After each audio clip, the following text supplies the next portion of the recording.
Nah, larangan meminum khamr itu ketika diwujudkan, dampaknya apa? Akal manusia akan terjaga. Maka Rasulullah menyebut al-khamru ummul khaba'is. Khamr itu adalah induk kejahatan. Kalau orang itu sudah minum khamr, maka kejahatan-kejahatan yang lain akan menyusul.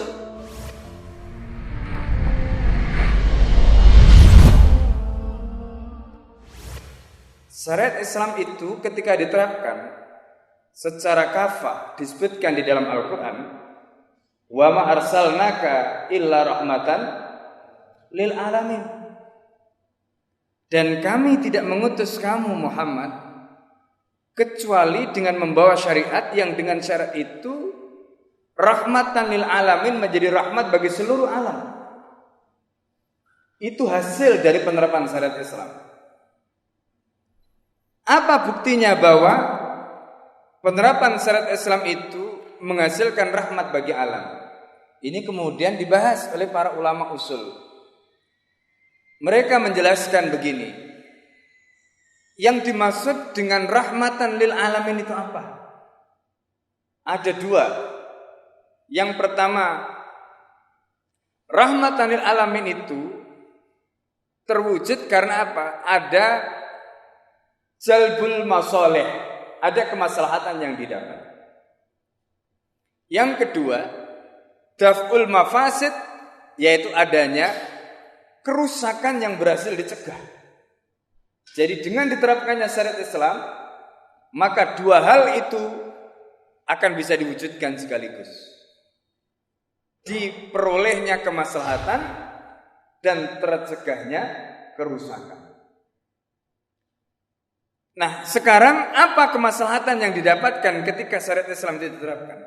Dan dari situlah nanti kita akan menilai bagaimana kemuliaan tuntutan untuk menerapkan syariat Islam tadi itu bisa kita lihat dari hasilnya. Itu yang dimaksud syarafal matlubi bi syarafi nataijihi.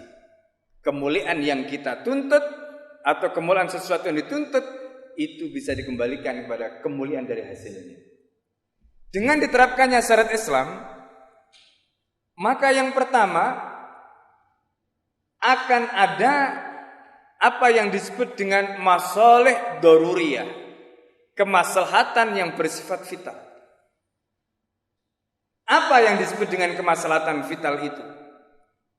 Yaitu kemaslahatan yang tidak bisa dihindari oleh setiap makhluk.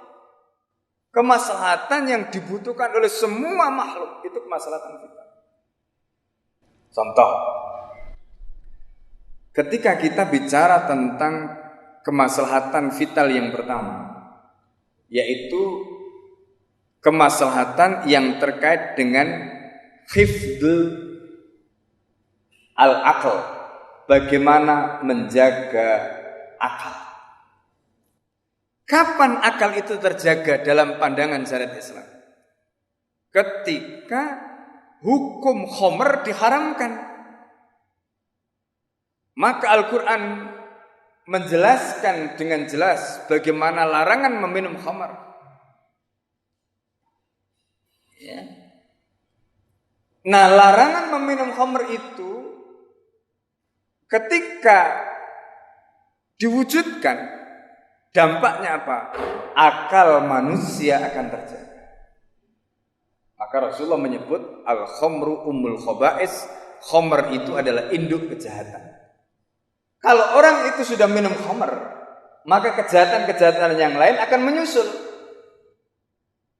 Khamr dalam hal ini bukan hanya khamr, tapi termasuk diantaranya narkoba. Ya, itu makna khamr.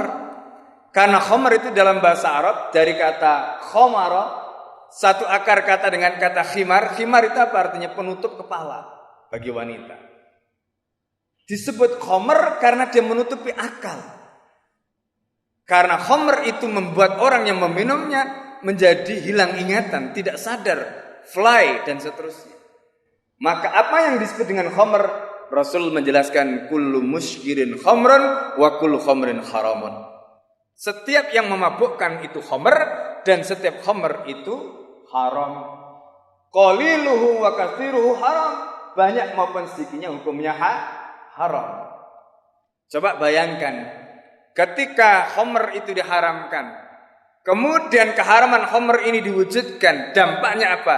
Akal manusia terjaga.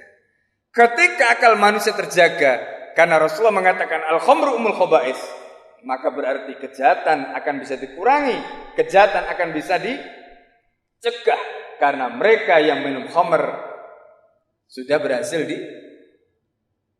diberantas, sudah berhasil diselesaikan, berhasil dihilangkan. Ini contoh bagaimana natijah dari penerapan hukum Islam terkait dengan hifdzul akli, penjagaan akal.